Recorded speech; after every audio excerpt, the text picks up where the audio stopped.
साथियों ने मुबदाजे भी मैं एसपी सत्यार्थी बात कर रहा हूँ राजनीतिक गलियारे से। राजनीतिक गलियारे में कुछ ऐसे लीडर आ गए हैं जो अंड पंड संड बोलते रहते हैं। ना उनको सामाजिक ज्ञान है, ना राजनीतिक ज्ञान है, ना हिस्ट्री का ज्ञान है। तो आइए हम बात करते हैं साथियों कुछ ऐसे ही नमूनों की जिनको यही नहीं मालूम कि उनका हक कौन खा रहा है या किससे लड़ना है, पार्टी किससे लड़ने के लिए बनाए हो। तो साथियों मैं बात कर रहा हूं संजय निषाद हैं एक। संजय निषाद जी अभी उनके कई स्टेटमेंट आते रहते हैं। कभी वो लेदरमैन और मिल्कमैन की बात करने लगते हैं कि इन्हीं दो लोगों का हर विभागों में कब्जा है, लेकिन उनको ये नहीं मालूम है कि इन्हीं लोगों के दो लोगों की वजह से आपका महत्व बढ़ा है। नहीं तो आपको कौन पूछता। आपके लोगों की गिनती नहीं थी। आपके लोगों की यदि किसी ने जगाया है तो यही दो लोग मिलकर जगाए। औकात में रह करके बात करनी चाहिए। हिस्ट्री को ज्ञान रखिए, आपको सामाजिक ज्ञान रखिए, ऐतिहासिक ज्ञान रखिए, तब जाकर के आप कुछ बोलेंगे तो आपका महत्व बढ़ेगा।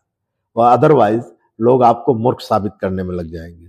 मूर्ख की श्रेणी में वैसे भी आप अपने बोल करके ये कर लिए हैं। क्योंकि बहुजन नायक मानवर कांशीराम की हम बात करते हैं, उनके आने के बाद ओबीसी लीडरों के महत्व बढ़े, एससी लीडरों के महत्व बढ़े। बाबा साहब डॉक्टर बी.आर. अम्बेडकर का मिशन यदि बहुजन नायक मानवर कांशीराम साहब ना लेके आते और पार्टी बना करके समाज में वो ताकत ना दिखाते तो आज आप लोग वहीं के वहीं रह गए होते। चाहे यादव हो, चाहे कुर्मी हो, चाहे पासी हो, चाहे धोबी हो, चाहे धानुक हो, खटीक हो, चाहे लोहार कोहार निषाद मौर्य, कोई भी जात हो, ओबीसी यानी बहुजन समाज जिसको उन्होंने ताकत प्रदान किया राजनैतिक गलियारे में, शक्ति का एहसास, सत्ता के गलियारे में शक्ति का एहसास कराने वाले बहुजन नायक मानवर कांशीराम साहब से कुछ सीखिए। वो जान गए थे कि हमारा दोस्त हमारा दुश्मन कौन है, इसलिए उन्होंने 1585 की एक रेखा खींची और 15 को टारगेट करके 85 को समझाया कि तुम्हीं से वोट लेकर के तुम्हीं को दबाने का काम होता है, इसलिए तुम जागो। वैसे तो साथियों मैं बताते चलता हूं कि जहां आरक्षण की बात आती है, आरक्षण किसी पार्टी की देन नहीं, किसी जात की देन नहीं। ये बाबा साहब डॉक्टर बी.आर. अम्बेडकर ने प्रथम गोलमेज सम्मेलन 12 नवंबर 1930 और जनवरी 1931 जब प्रथम गोलमेज सम्मेलन लंदन में हुआ था, उसमें जाकर के बहुजनों के हक और अधिकारों की आवाज उठाया था। तब अंग्रेजों को पता चला कि भारत के में रह रहे लोग जो जातियों में बटे हैं, टुकड़ों में बटे हैं, उनके साथ शोषण होता है। देश आजाद तो होता द्वितीय विश्व युद्ध में, लेकिन देश में रह रहे लोग शायद आजाद नहीं हो पाते। इसीलिए बाबा साहब ने जाकर के वहां जब आवाज उठाई, तब जाकर के अंग्रेजों को पता चला कि देश को संवैधानिक दर्जा देना जरूरी है। इसलिए संविधान लिखने का श्रेय बाबा साहब पे आता है और बाबा साहब संविधान में सारे अधिकार लिख देते हैं। वैसे 1932 में ये एक सर्वे आया था 1931-30 में, तो वो उसमें जो है उस सर्वे में काशीनाथ यादव एक बिरहा के माध्यम से सब बताते हैं कि उनकी बिरहा सुनिए, यूट्यूब पे भी है। जब मानवर साहब आए, जगाए, लोगों को बताए, तो काशीनाथ को बताए, तो काशीनाथ भी इस पे एक बहुत अच्छी बिरहा बनाए थे और उसके माध्यम से हम लोगों को भी जानकारी हुई। पहले किताबें कम पढ़ने को मिला करती थी और बहुत इतना ज़्यादा प्रचारित प्रसारित नहीं था बाबा साहब का मिशन। तब हम लोगों को पता चला कि 30 और 31 में 1930-31 साथियों बाबा साहब डॉक्टर बी.आर. अम्बेडकर ने कहा था कि देश आजाद हो, इसके मैं खिलाफ नहीं हूं, लेकिन देश में रह रहे लोग यदि आजाद नहीं हुए तो ये भारत देश में सबसे बड़ी त्रासदी होगी। इसलिए उनके हक अधिकारों को लेकर के सबसे ज्यादा ओबीसी समाज के लिए आवाज उठाए, लेकिन ओबीसी समाज आज भी उनको सही से पढ़ता नहीं, सही से जानता नहीं है और ब्राह्मणों के कहने पे आ जाता है, ब्राह्मणवाद के कहने पे आ जाता है और उस समय भी नकार दिया था आरक्षण। लेकिन साथियों, बाबा साहब एससी समाज से थे, इसलिए एससीओं के हक अधिकार 1932 में ही मिलना चालू हो गए। 30 दूना 60 और 20, 30-20 50 साल बाद ओबीसी को हक अधिकार मिलते हैं। 25-50 साल बाद एससीओं से जगता है और कहता है कि हम उनसे ऊंच जाति है।